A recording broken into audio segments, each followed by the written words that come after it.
Amados, na página 30, né? Página 30. Hoje nós iniciaremos um assunto. Esse assunto é considerado um parênteses no livro de Romanos, que fala sobre a incredulidade de Israel. Esse assunto pode ser que você não tenha necessidade de passar do grupo, né? De passar para o grupo, bem capaz que você não tenha necessidade de passar, mas precisa saber o que é que Paulo está falando nesses 3 capítulos, né? Quem sabe, se precisar de vocês compartilhar com o grupo, então vocês podem compartilhar. Mas eu creio que pode ser que não seja necessário você compartilhar, não é? Logicamente, o capítulo 9, 10 e 11 faz parte do plano redentivo de Deus, né? Porque inclui a nação de Israel, faz parte do projeto redentivo. Mas Paulo vai explicar nesses 3 capítulos por que Israel foi afastado de Deus, não é? Por que razão ele foi afastado de Deus? E por que razão um remanescente vai retornar, não é? Um remanescente vai crer novamente no Messias e vai aceitar o Senhor. Muito bem, depois que vocês forem orientados, então vocês decidam se haverá necessidade ou não. Quem sabe pode usar como exemplo dentro dos grupos, como exemplo de rejeição, né? E de salvação, assim, Deus buscando aqueles que não quiseram a sua salvação. O povo de Israel é um povo peculiar, mas muito interessante estudarmos esse parêntese. Amém? Então aí já você vai encontrar incredulidade de Israel, entre parênteses, afastamento de Israel, Romanos 9, 10, 11. De um lado vemos a doutrina, que é a dispensação, e no outro lado vemos a prática, que é a soberania de Deus, né?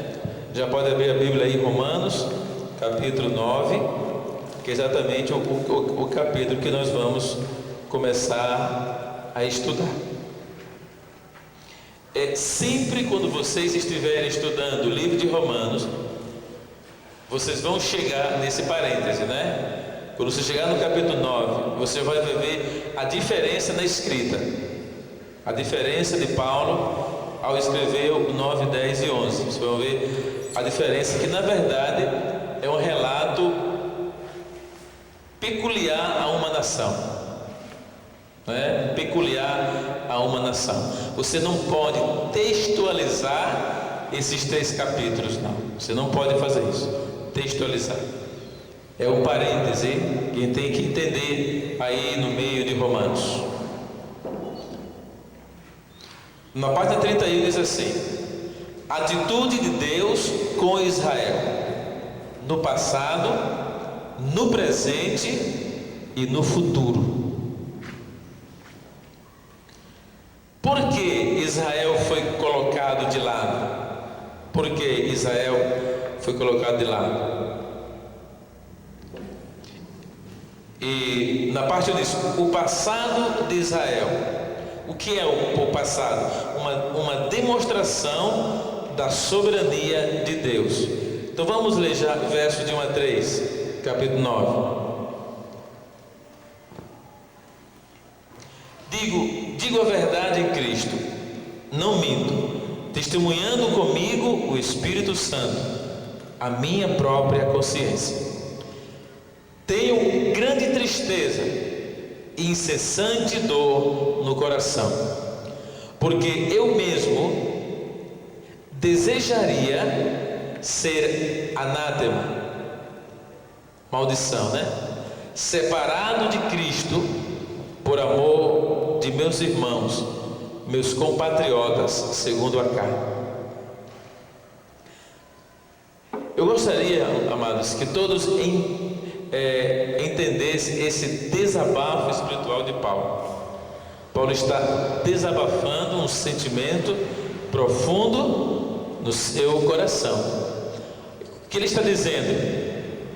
Ele está tendo a consciência que Israel foi separado de Deus por uma atitude pessoal da nação, não é? Por uma atitude pessoal. Paulo não está dizendo que o culpado é Deus, não. Paulo não está falando isso. Paulo está dizendo que o povo judeu foi separado de Deus. Aí qual é o desejo dele? Ele está dizendo o seguinte: se ele pudesse resolver o problema de Israel, ele resolveria se Deus o amaldiçoasse em troca do povo judeu. Logicamente, Paulo sabe que Deus não faz isso. Deus não faz isso, irmão. Deus não vai fazer o que você quer, não. Deus faz o que está dentro da justiça dele. Igual o que aconteceu com Moisés. Moisés, vamos ver aqui, Moisés teve o mesmo sentimento de Paulo. Não teve? Quando Deus disse: Moisés, sai do meio desse povo, que eu vou destruir esse povo. Deus já estava cansado com o povo obstinado, ele disse: sai do meio, que eu vou destruir, e de ti eu vou levantar uma grande nação. Foi assim que Deus disse a Moisés, em Êxodo. Moisés disse: nada disso, Senhor. Espera aí, estás muito nervoso, não é? Espera aí, vai destruir esse povo, Senhor, que tu tiraste do Egito, Senhor. O que é que as nações vão dizer, esse povo aí pagão? Sabe, vão dizer que tu tiraste esse povo do Egito para matar aqui no deserto, Senhor. Não, então é o seguinte, então vamos fazer o seguinte: risca o meu nome do livro da vida. Você faria isso, irmão?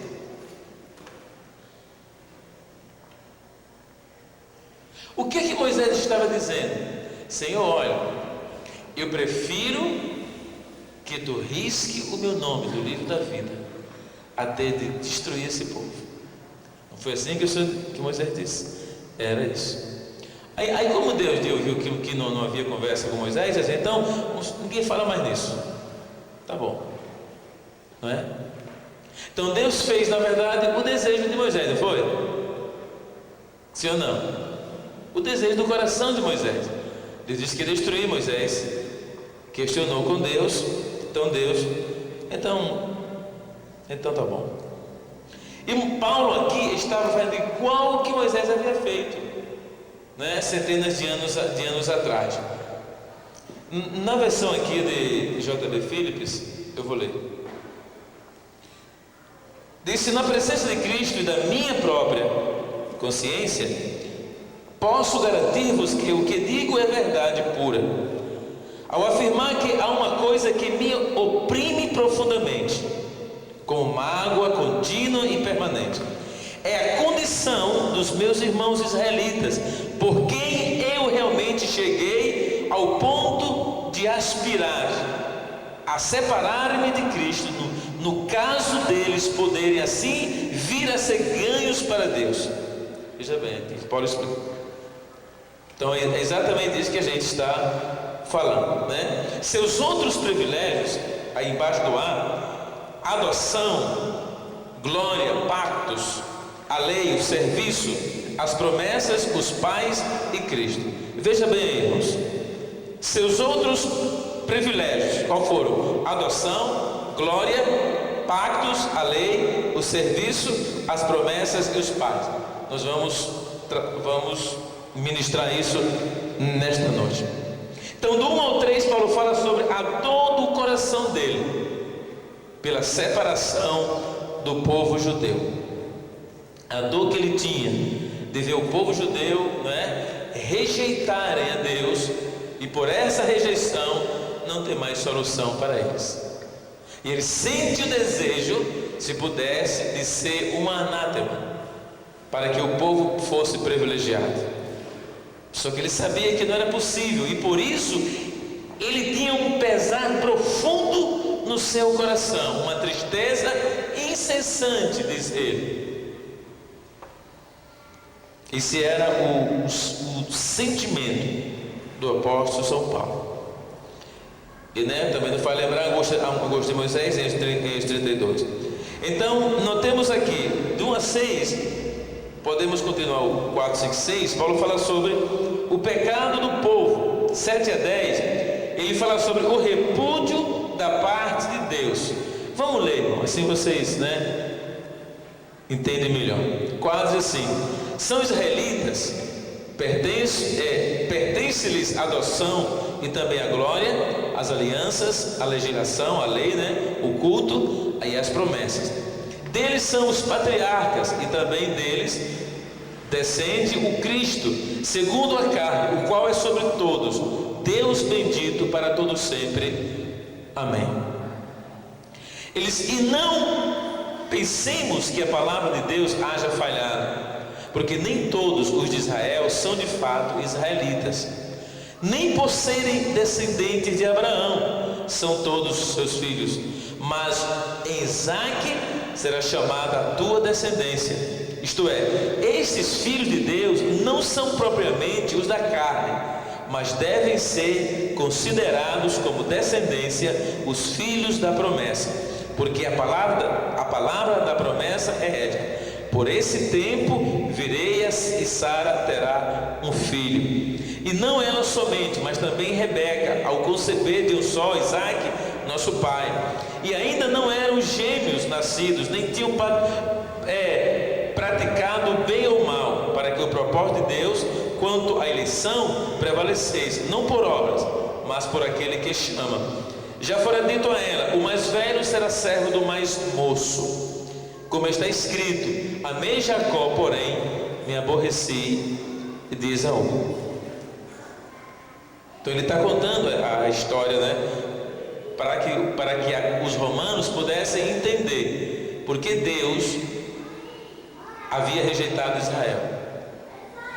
Por que Deus rejeita a pessoa? Deus rejeita a pessoa quando a pessoa rejeita Deus, Ele tem um período que fala também de um período de Deus para com Israel. Por isso que Paulo fala sobre o quê? Fala sobre a adoção, a glória, os pactos, a legislação, o serviço, as promessas, os pais e Cristo. Chegou Cristo, que seria o último ponto em que eles deveriam aceitar ou não. O que eles fizeram? Rejeitaram. Então não tinha mais outra saída para eles. Então Deus rejeita. Não havia mais, não tem mais nada. Tem mais alguma coisa aqui? Não tem mais. Para em Cristo, acabou em Cristo. O que eles fizeram com Cristo? Rejeitaram Cristo. O que foi que Deus mandou? Em primeiro lugar, adoção. Adotou eles. A glória, os pactos. Quantos pactos? A lei, o serviço, as promessas, os pais e Cristo. Então todos eles rejeitaram, Rejeitaram a adoção, rejeitaram a glória, rejeitaram os pactos, rejeitaram a lei. Moisés teve que quebrar a lei porque o povo estava adorando outros deuses. Rejeitaram o serviço, rejeitaram as promessas, rejeitaram os pais e rejeitaram Cristo. Então Deus, o que foi que fez? Rejeita ele também. Não quer saber. Aí a dor de Paulo, né? A dor de Paulo. Se ele pudesse mudar a atitude deles, sendo maldição, então ele faria. Ele disse. Paulo estava disposto a abrir mão de sua salvação, se assim fazendo eles pudessem ser salvos. É isso que ele diz, né? Se eles pudessem. A posição de Israel como nação. 4 e 5 diz assim: são israelitas? Não, são israelitas. Ele afirma: são israelitas. Pertence-lhes a adoção e também a glória, as alianças, a legislação, o culto e as promessas.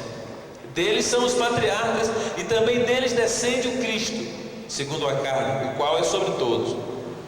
Deus bendito para todos sempre. Amém. Agora vamos dar assim uma passagem, irmão, que não vamos detalhar. Adoção, está aí, né? Quantas vezes Deus chama Israel de filho? Pelo menos aí algumas vezes. Coloquei esses 2 versos, tem mais, certo? Para que você tenha uma ideia. Página 32. A glória, o que é isso? Não só o que foi revelado no monte, mas também a sua presença real, vindo morar no meio deles, né? Que fala sobre a glória. Lembra que teve uma vez que Deus desceu no Monte Sinai e se revela a Moisés? Lembra que outra vez Deus mandou Moisés subir ao monte e deu as primeiras tábuas da lei? Lembra que depois Moisés quebrou as tábuas e Deus deu mais 2, mandou ele fazer, escreveu, ele volta ao céu e nessa, quando ele desce, é tanta presença de Deus na vida dele que ele tem que colocar um manto no rosto. Lembra disso? Isso são glórias. Tem outras glórias. A coluna de fogo no tabernáculo, a nuvem de dia, isso são glórias, não é? A pedra que dava água, que acompanhava ele pelo deserto, isso são glórias. E eles rejeitaram tudo isso. É do mesmo jeito hoje, irmãos, os crentes hoje, os crentes que rejeitam, né? Por nada eles rejeitam, eles se enchem, parece, de religião, parece que lá no fundo eles vivem uma religião. Então eles deixam o Senhor, abandonam Deus, né? Semelhante o que fez o povo judeu. E nessa daqui que fala aqui, olha, os concertos. Quantos concertos Deus fez com o povo? Olha, com Abraão, com Moisés, né?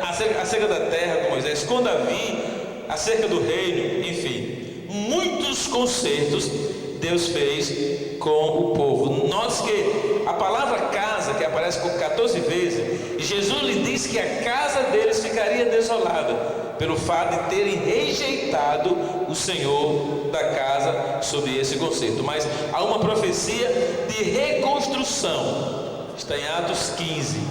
E então, por fim, a prometida nova aliança com a casa de Israel, né? Hebreus 8 a 10.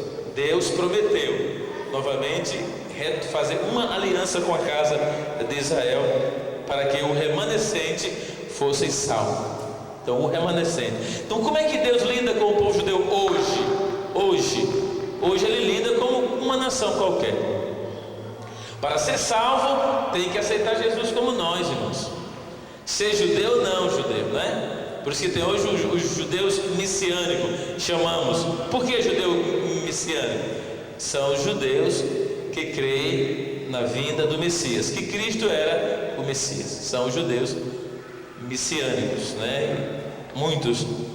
Mas tem os judeus ortodoxos que não creem na vinda do Messias, que o Messias que veio não é o Messias verdadeiro. A lei, 4. A lei que lhes foi dada por intermédio de Moisés e que por ele se tornou a base da jurisdição mundial,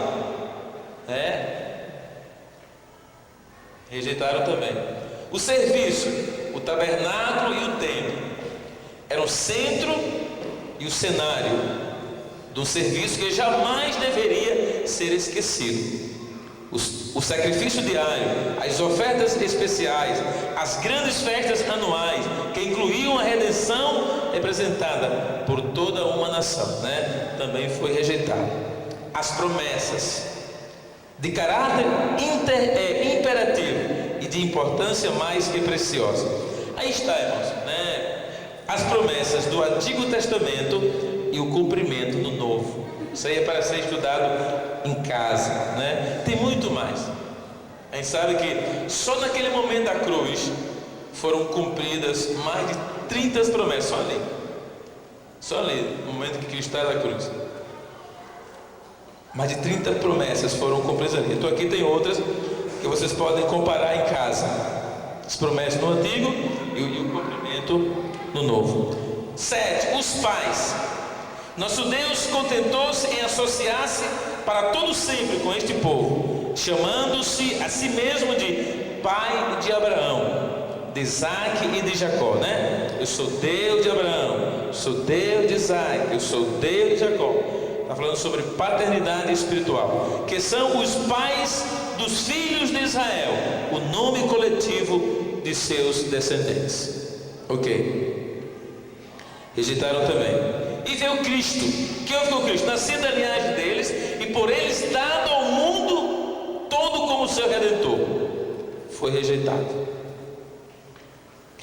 A eleição de Israel espiritualmente, né? A eleição de Israel espiritualmente, desde o 6 até o 13. E diz assim: e não pensemos que a palavra de Deus haja falhado, porque nem todos os de Israel são de fato israelitas, nem por serem descendentes de Abraão são todos seus filhos. O irmão está entendendo, né? Está claro aí, né? Amém? Está bem claro aí o que Paulo está dizendo. E nem pensemos que a palavra de Deus haja falhado, porque nem todos os de Israel são de fato israelitas, nem por serem descendentes de Abraão são todos seus filhos, mas em Isaac será chamada a tua descendência. Isto é, estes filhos de Deus não são propriamente os da carne, mas devem ser considerados como descendência os filhos da promessa. Aqui fala espiritualmente, irmão. Só que o povo judeu não entendeu isso. Então na mente deles, eles são realmente descendência, porque eles não entenderam o espírito da promessa. Quando Deus falou, quando Deus prometeu a descendência, Deus está falando espiritualmente e não fisicamente. É por isso que Paulo aqui ele recebe essa revelação tremenda de Deus para ensinar para a igreja que o verdadeiro Israel é a igreja, porque a igreja é a promessa. Amém, irmãos?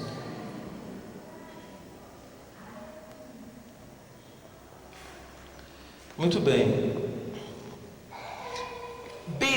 O B aí no 6 a 3, depois vem o B 6 a 9, assim: uma semente sobrenatural. É só ler, está tudo tão explicadinho aí, né? Mas eu vou ler aqui na JB Filho 6 a 9 só. Diz assim: não quer dizer que a palavra de Deus a Israel tenha falhado.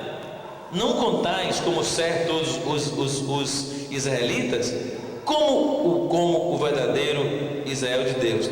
Assim como nem todos os descendentes de Abraão se consideram verdadeiros filhos de Abraão, é que a promessa apenas lembra que em Isaac serão chamados os teus filhos. O que significa não serem os descendentes naturais que automaticamente vão herdar a promessa, mas sim os filhos da promessa, isto é, os filhos de Deus, que verdadeiramente devem ser considerados filhos de Abraão. Verso 9: a promessa de Deus foi a seguinte: por este tempo virei e Sara terá um filho. Lembrai-vos de que ninguém acreditava que Sara pudesse ser mãe. Vamos ler o 10. E a seguir foi a Rebeca, que se dirigiu uma promessa quando grávida de 2 filhos, cujo pai era o nosso antepassado Isaque. Ora, sucedeu que antes de nascerem os filhos, e mesmo antes de terem praticado o bem ou o mal, como para significar que o ato da escolha de Deus nada tem a ver com as obras, boas ou más, mas depende inteiramente da sua vontade. A promessa divina soou neste termos: o mais velho servirá o mais novo. Eu vou explicar. Temos ainda outra citação dessa escolha divina nas seguintes palavras: amei a Jacó e odiei Esaú. Por que Deus fez isso, irmão? Por que ele agiu dessa forma? Hein? Por que ele rejeitou Esaú? Hein? Por que Deus rejeitou Esaú? E disse para Rebeca, disse o quê? Que o mais moço seria maior. Não é? O mais moço vai ser maior. Por que Deus disse isso? Deus já define no ventre de Rebeca, já define o que vai ser. Não, eu estou falando de Rebeca já. Sara já passou, Isaac já casou, né? E Rebeca já está grávida, então os 2 neném estão dentro da barriguinha dela, e Deus fala e diz: olha, rejeitei o maior, rejeitei Esaú, amei Jacó e rejeitei Esaú. Quer dizer, antes de ter o nome, né? Depois, quando nasceu, foi que Rebeca colocou o nome de Esaú, e quando ele nasceu, viu que ele era todo peludo, né? E de cabelos avermelhados. A palavra Esaú quer dizer vermelho. Aí ela colocou o nome vermelho. Esse é vermelho da Silva. Vermelho de Oliveira. Vermelho, né? Colocou o nome. E quando nasceu, que ela chamou de Jacó, ela viu que ele vinha com a mão pegada no calcanhar de Esaú. Esse danado queria nos enganar. Vai ser enganador de Oliveira, né? Colocou, para que você entenda, colocou no nome dele de enganador, que no idioma hebraico é Jacó. A palavra enganador, suplantador, quer dizer Jacó, não é? Mas quando ela chamava Jacó, chamava enganador. O enganador, né? O vermelho, esse é o nome dele. Que tem mais sentido quando a gente fala dessa maneira, né? Do que Jacó, que ninguém sabe o que é. Sim ou não? Por isso que a palavra tem que ser interpretada, para que você entenda o verdadeiro significado. E quando Deus, aí quando você entende bem, quando Deus trocou o nome de Jacó, né, e colocou o nome de Israel, aí uma pessoa diz: pai, como é que Deus vai trocar o nome tão bonito, Jacó? É bonito no nosso idioma. É bonito no nosso idioma, que não tem significado. Mas quando traduz no verdadeiro idioma hebraico, aí vem o que? Suplantador, que é muito mais forte do que enganador. Quis suplantar, quis enganar sem ser notado. Tem gente assim, mano, quer enganar dando uma de bom, dando uma de ungido, de santo, né? Engana desse jeito. Ninguém vai enganar dizendo: eu sou o capeta, sigam-me. Não vai dizer, ninguém vai seguir, não é? Vai dizer que é gente boa, gente fina, eu não é? Então Jacó de um jeito. Aí ele chamava sempre assim, enganador. Aí quando Rebeca viu Jacó, viu Esaú, viu o peludo, né? De pelos vermelhos, falando com Isaac, falando com o riso, né? Diz: filho, vai caçar e faz um guisado para mim, aí eu vou te abençoar quando você vier. E Rebeca estava só de olho, de ouvido, ouvindo isso. Aí o que ela fez? Chama o enganador. Diz: olha, enganador, seu pai está conversando com o peludo vermelho, seu irmão, e ele vai caçar uma caça e fazer um guisado como seu pai gosta. Vai antes, vai lá no curral, traz um cabrito, né? Que eu vou fazer. Já que eu não sabia fazer nada, que eu faço? Pode ver que ela diz: eu faço, e você leva para o seu pai. E eu sei fazer o negócio, porque o enganador disse: mãe, eu sou liso, não tinha cabelo nenhum. O enganador é liso mesmo, não é, irmão? São tudo liso, né? Não toca nada nisso, né? Aí igual o Mussum. Aí ele disse assim: não, eu dei um jeito, e traz o couro. Aí ele foi, trouxe, matou, ela fez um guisado, pegou o couro do animal e colocou aonde poderia ser tocado pelo riso, né? No peito, no braço, né? Aí o riso estranhou, disse: é meu filho peludo vermelho? Eu sou. Aí ele disse: venha mais perto, né? Cheirou, porque o peludo vermelho tinha cheiro de campo, era caçador. Aí disse mesmo assim: o cheiro é de peludo vermelho, mas a voz é do enganador. Foi isso que ele disse? Foi. A voz é do enganador. Aí o riso ficou cacafundido, né? Ficou todo confuso. Confundiu, e dentro da confusão ele preferiu confiar no tato, né? Cheiro e tato, e abençoou o enganador. Não foi? Abençoou o enganador. Quando o peludo vermelho chegou com guisado, e que o riso sentiu o cheiro, aí sentiu a diferença. Chegou desse: pai, está aqui o guisado.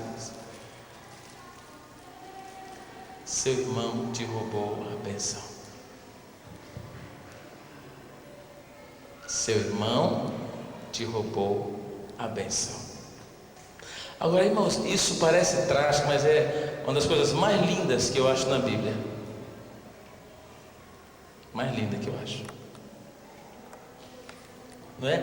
Um homem que corre atrás de Deus era o enganador. O maior desejo do enganador era ser mudado. O maior desejo dele era ser mudado. É tanto que na sua inconsciência ele já queria dar um jeito. Na sua inconsciência. E como Deus é onisciente, Deus sabia que o enganador era o que o amaria verdadeiramente. Ele sabia. Então, por isso que ele sabia que o peludo vermelho iria rejeitá-lo. Deus sabia. Aí o que é que Deus decide? Eu vou amar o enganador e vou desprezar o peludo vermelho. Foi isso que ele fez. Foi isso que ele fez? Isso não é injustiça. Isso é justiça de Deus. Porque Deus sabia quem seria esses dois homens, não é? E Deus fez exatamente isso. Então, aí quando você vê a história do enganador, aquela luta que ele teve com Deus, não é? E Deus mudar o nome dele, aí você entende melhor. Mas uma coisa incrível, irmão, vez por outra é lembrado o nome dele na Bíblia, não é? É enganador, não é? É enganador. Jacó, quando aparece Jacó, Deus está lembrando, o enganador. Sempre se refere ao que ele fez. Mas de repente Deus chama ele de Israel, não é? Israel, Israel. Está falando sobre aquilo que ele adquiriu, que ele conquistou. Israel, ele conquistou. Foi ou não foi? Foi, irmão. Agarrou com Deus e disse: não te largo não. Não te largo. Ele conquistou. Então Deus disse: como é seu nome? Ele disse: enganador. Aí Deus disse assim: não chamarás mais enganador, serás Israel, príncipe, porque lutaste com Deus e prevaleceste. Não é? Um dos mais belos quadros da Bíblia, quando alguém luta com Deus para adquirir Deus. Jacó queria Deus, amém? E Deus sabia que ele queria Deus. Então essa é a história de uma nação. E de repente Paulo se vê tão entristecido de ver essa nação, da forma que ela foi formada, está rejeitada. Então Paulo se entristece: puxa vida, se eu pudesse eu seria anátema em benefício do meu povo, né? Eu trocaria tudo isso pela salvação do meu povo. Então a soberana seleção, né? Do 10 ao 13 fala sobre a soberana vocação, que diz assim: e a seguir foi a Rebeca que se dirigiu uma promessa, quando grávida de 2 filhos, cujo pai era o nosso antepassado Isaac. Ora, sucedeu que antes de nascerem os filhos, e mesmo antes de terem praticado bem ou mal, como para significar que o ato da escolha de Deus nada tem que ver com as obras, boas ou más, mas depende inteiramente da sua vontade. A promessa divina soou nesses termos: o mais velho servirá o mais novo. Temos ainda outra citação desta escolha divina nas seguintes palavras: amei a Jacó e odiei a Esaú. Lá embaixo diz assim: o Espírito Santo agora passa a lançar os fundamentos de um extraordinário argumento para provar a completa soberania sobre esse povo. Eles são dele, eles os gerou, são carne espiritual, são cerne espiritual da nação. Verso 6 a 7. São eles filhos da divina promessa. Verso 8. Oriundos de uma semente sobrenatural gerado. Verso 9. E entre os que compõem essa semente sobrenatural, Deus fez uma seleção soberana. Aí vem do 10 ao 13, né? Na página 34, parte 6 diz assim: a justiça de Deus posta em dúvida. Vamos ler. É um pouco longa, irmãos, mas a gente vai quebrando ela aqui no decorrer da ministração. 6:2 diz assim: C2: Deus tem o direito de oleiro de moldar o barro. Outra objeção que foi respondida está no verso 19: mas já estou prevendo a vossa objeção.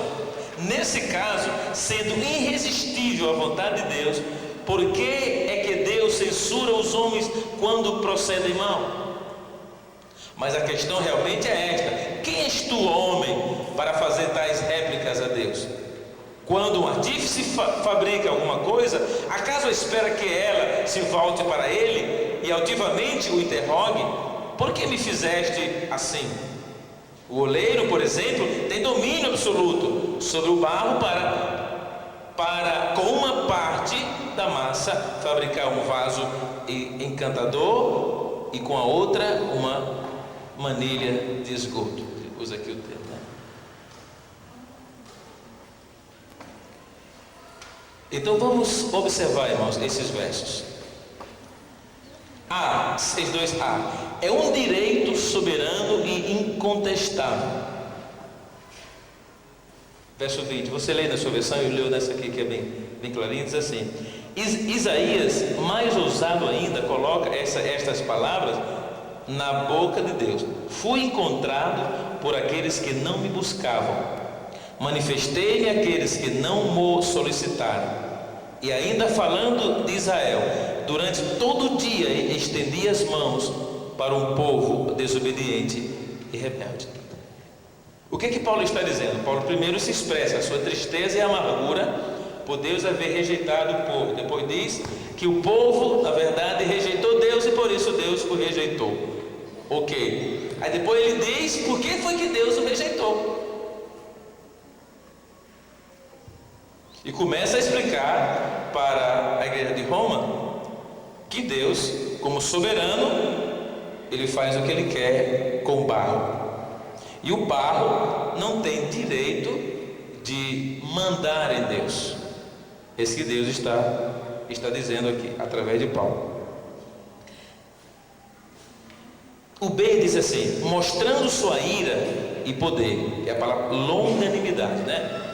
A palavra longanimidade quer dizer manter a ira distante, para longanimidade. Então, mostrando sua ira e poder sobre os vasos da ira, mostrando as riquezas da sua glória nos vasos de misericórdia. Aí eu 23 e 24. Não pode Deus fazer o que quer com aquilo que lhe pertence? Para Deus quer mostrar sua misericórdia e compaixão, e para com os outros o seu poder e ira. O barro é dele, ele o amolda como bem entende, fazendo vaso de ira para desonra e vaso de misericórdia para honra. Irmão, como é que vocês entendem isso? Dentro da nossa mente não é assim? Está aqui o barro, né? Um exemplo. Eu disse assim: desse barro eu vou fazer vasos. E desse barro eu vou fazer manilhas de esgoto. Não é o que Deus diz? O barro é dele. Agora, como é que você entende isso? Deus fazendo essa maneira, escolhendo aquilo que ele tem que fazer.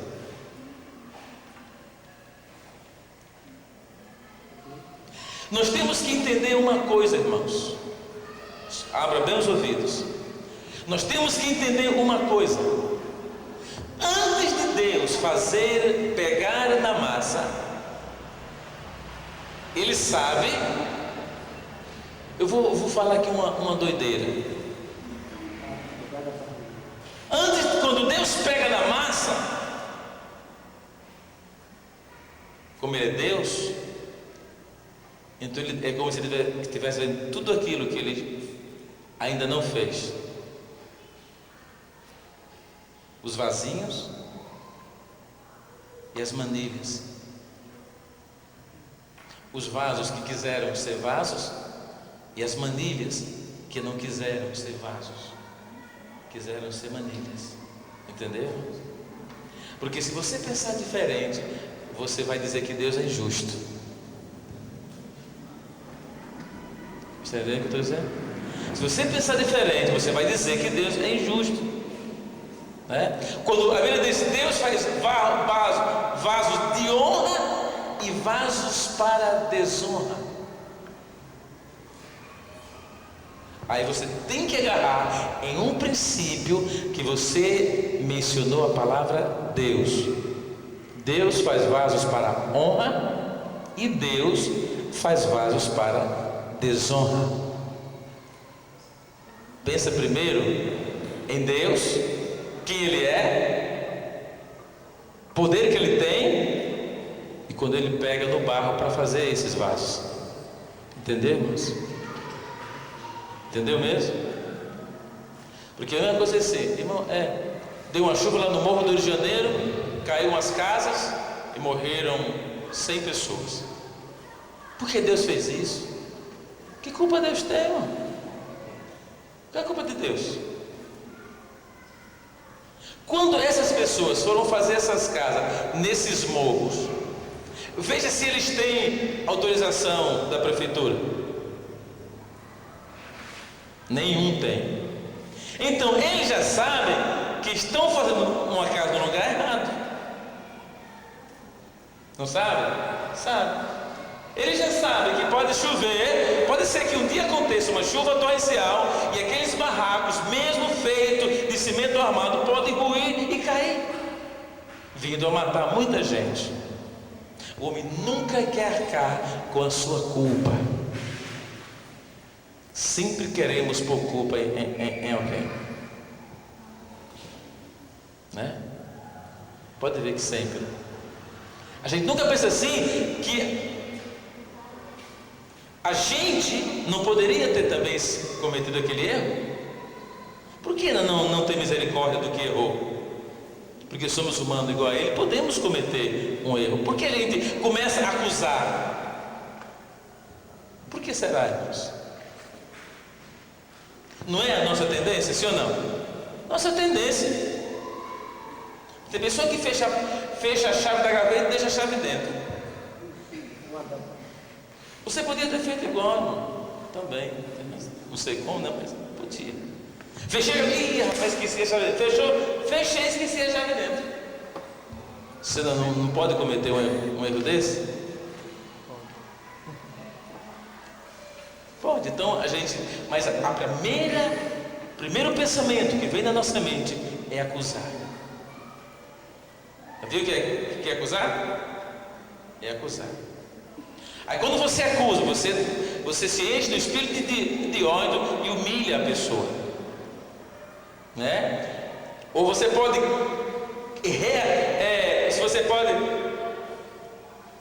criar uma reação contrária com a pessoa e pode criar uma briga, uma discussão. Não pode? Pode. Assim, rapaz, vamos ver como é que a gente faz para conseguir de volta essa chave. Vamos ver como é. Vamos ideia aqui e tal. Quer dizer, mas ninguém pensa nisso. Foi porque desde o princípio foi assim. Quando Eva, né, os nossos pais pecaram, quando eu veio conversar com ela, o que foi que ele disse? A mulher que tu me deste. Você me deu essa mulher? Eu estava muito bem aqui no jardim. Tu me deste essa mulher? Tá aí, eu comi essa droga dessa fruta aí. E estou desgraçado agora. Colocar a culpa em Deus e na mulher. A mulher que tu me deste. Eu sou inocente. Agora a mulher e tu me causaram esses dramas aqui na vida. Acusação, não é? Deus diz, por que comes da fruta que eu disse que não comesse? Da árvore que eu disse que não comesse? Por que comeste da árvore que eu disse que não comesse? Por que tu comesse? Hein? Cabeça oca. Destruiu tudo. Então, irmãos, vamos entender, porque pode ser, se vocês quiserem levar esse assunto para os grupos, né, vai entrar em assunto, então vocês têm que saber como é que você vai ensinar, explicar para as pessoas que vão ouvir isso aqui. Rapaz, Deus aí faz um vaso de honra, desonra, faz o que quer, então. E eu, que tipo de vaso eu sou? Será que eu estou aqui? Será que eu vou ser salvo mesmo? Não é? Pode ser que a pessoa diga isso, mas você diz, não, aqui é para com Israel. Aqui não contextualize esse capítulo, vocês vão entrar, né, por um caminho difícil. Não contextualize. Para com Israel. Amém? Deus sabia que Esaú ia cometer aquele erro. Deus sabia que Esaú ia fazer aquilo. Deus sabia. Então, porque Deus sabia, Ele traçou a história naquilo que Ele sabia que iria acontecer. Deus sabia que Jacó iria lutar a vida toda para receber a herança, para ser o herdeiro. Ele sabia disso. Então Deus sabia que Jacó iria lutar. Então Deus faz conforme Ele sabia que iria acontecer. Amém, irmãos? Ele diz assim, eu não posso fazer aquilo que eu quero com aquilo que é meu? Pode, mas eu estou dizendo justamente, irmão. Deus não pode cometer injustiça. Ele não comete injustiça. Eu nem gosto muito dessa ideia. Deus, me chama, como é que a gente diz sempre? Deus, quando as coisas acontecem, não. Hã? Não. A gente diz, Deus permitiu. Eu não gosto dessa história, desse verso eu não gosto. Deus permitiu, está escrito em Bíblia. Que Bíblia está escrito? Deus permitiu. Procure, se você achar, veja o contexto. Deus permitiu. Morreu porque Deus permitiu. Irmão, tudo que acontece é porque Deus permite, irmão. Ou não é? culpa em Deus. O cara morreu de quê? Irmão, rasgaram o cara todinho, tiraram o couro. Deus permitiu. Está colocando culpa em Deus. Não é? Ou não é? É como você está assim e a pessoa está matando outro e você não faz nada. Eu não gosto dessa palavra. Deus permitiu. Eu não gosto. Faz mal à minha mente. Rapaz, eu ia no carro, rapaz, a 140 por hora. Aí entra outro carro no meio, rapaz. Deus permitiu que naquele momento, para a China, rapaz, que Deus permitiu nada. Foi você com a sua, né, com a sua ignorância, com a sua carnalidade, com a sua raiva, ira, pegou um carro 140 cruzando a avenida. Tinha que ter morrido logo, né? Aí fica paraplégico, tetraplégico, quintaplégico, sextaplégico. Aí põe culpa em Deus a vida inteira, irmão. Põe culpa em Deus a vida inteira. Deus sabe porque eu estou na cadeira de roda. Ele sabe, porque Ele sabe de tudo. Mas não tem culpa não. Não, Deus sabe. Foi naquele dia. Quer dizer, então é bom a gente, porque essas pessoas que vêm do mundo, irmão, eles vêm tudo com essas ideias, com esses ensinamentos lá de fora. Você tem que dosar aqui, tem que limpar ele com a palavra dessas coisas. Senão ele entra para dentro do Evangelho, irmão, desse jeito.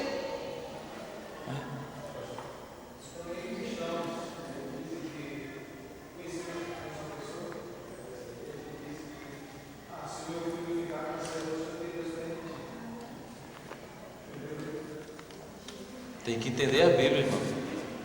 Tem que entender a Bíblia. Não, eu estou assim porque Deus permitiu. O senhor está morrendo lá. Não, peraí. Pode acontecer com qualquer pessoa, mas se Deus redimiu as enfermidades em Cristo, você vai morrer de câncer porque você não crê que Deus cura. Só isso. Você não consegue crer. Põe culpa em Deus não, que Deus já deu a saída para a nossa vida, sim ou não? Ele levou as nossas enfermidades, levou as nossas dores, nossas doenças, maldições, né? Levou nossa pobreza, levou tudo. Não, irmão, eu estou aqui nessa casinha até quando Deus quiser. Vai ficar a vida toda ali, só nessa casinha, né? Porque já condicionou. Sim ou não? Condicionou. Tem pessoa que não adianta. Você pode pregar salvação a vida inteira, que ele não consegue mudar de mente. Não consegue. E tem outros que não aceitam a salvação como Deus deu na sua palavra, crê e começa a ser abençoado por Deus. Não é? Começa a ser abençoado por Deus. Toma posse de tudo aquilo que Cristo fez por ele. Pronto. E vai vivendo a vida em Deus. Amém? Vivendo a vida em Deus. Pega a palavra, que é a base da nossa vida, e começa a praticar a palavra. Começa a praticar a palavra. Senhor, tua palavra diz isso aqui. Eu creio, eu quero isso aqui. E vai, Deus dá, e vai praticando a palavra. Tem crente que não lê a Bíblia, irmão. Lê gibi, historinha trancoso, mas não lê a Bíblia. Não é? Lê revista, viu? Tudo que é quase ele lê. Mas a Bíblia não lê. Ainda quer ser abençoado por Deus. Como é que eu quero ser abençoado se eu não conheço a palavra? Quando eu preciso dela, eu não conheço, eu não sei porque eu não conheço. Entende, irmão? Eu não conheço a palavra. É como pessoa que não conhece certo tipo de alimento, aí diz assim: você quer? Eu não gosto. Amarra ele aí, vai comer a força. Aí vai. Rapaz, você tem que esconder, porque senão vai comer tudo. Não provou, olha assim, quero não. Eu não gosto não. Não é assim? Eu não gosto não. Principalmente quando você vai de um estado para outro, que tem comidas diferentes, você não sabe o que é. Uma vez uma delícia aí. Quero não. É um jeito. Como é que você vai viver a palavra se você não conhece a palavra? Como é? Como é que você vai usufruir dela se você não conhece? Não vai usufruir, irmãos. Não conhece. Eu tenho certeza, quando você vai assim num lugar comprar verdura, vamos pôr em São Paulo, sul do Brasil, que tem variedades de verdura. Os nordestinos nunca vão comprar coisa que não conhece. Né? Está lá variedades de verdura. Comprar alface, cheiro verde. E tem um lá, está chegando aqui. Tem um lá que aqui nós chamamos de coentro, né? É parecido, mas não é doce como coentro. Chama de salsinha. Não é doce. A primeira vez que eu comi aquilo ali, joguei tudo para fora. Eu pensava que era coentro quando eu cheguei no sul. Pensava que era coentro, comi, não era coentro. Igualzinho, mas o cheiro é diferente, o sabor é outro, né? Hoje já encontra aqui, não é? Mas antigamente não tinha aqui. Como também lá não tinha coentro, hoje já tem coentro. Lá, né? Muitas pessoas começam a comer, começam a gostar. Isso a Bíblia também é dessa forma. Se você não conhece as promessas, você vai rejeitar. Você não conhece. Agora, quando você conhece as promessas, Senhor, aqui está uma promessa e é minha, M-I-N-H, né? Como diz o é minha, eu quero isso aqui, Senhor. É tua posse. É a palavra, irmão. E quando você chega no estágio, que é impressionante, sabe? Quando você esteja no estágio de não ignorância em nada sobre a palavra de Deus, tem que chegar no estágio de aceitação total, assim, automaticamente, né? Aí eu entendo quando a Bíblia diz assim que os que confiam no Senhor não temem as más notícias. Olha bem, quando você não temer uma notícia má, o carteiro chegou, deu um telegrama, diz, telegrama, já fica perturbado. De onde tu vens, telegrama? Assina aqui. O carteiro diz, né? Não, senhor, aqui. Aonde, senhor? Aqui, senhor, aqui. Aonde? O que é bem que está escrito aí? Não, senhora, a senhora vai ter que abrir. Assina aí, por favor. Vou assinar. Aonde? Aqui, senhora. Abra aí, por favor. Não, senhora, é só a senhora que tem que abrir. Assina aqui logo. Eu já vi pessoa assim. Ficou completamente tomada porque recebeu um telegrama. Chegou branca, pálida. Olha aí o que é. Aí. Parabéns pelo seu aniversário. Do aniversário. Era o dia do aniversário. A Bíblia diz que o que confia no Senhor não teme a má notícia, né?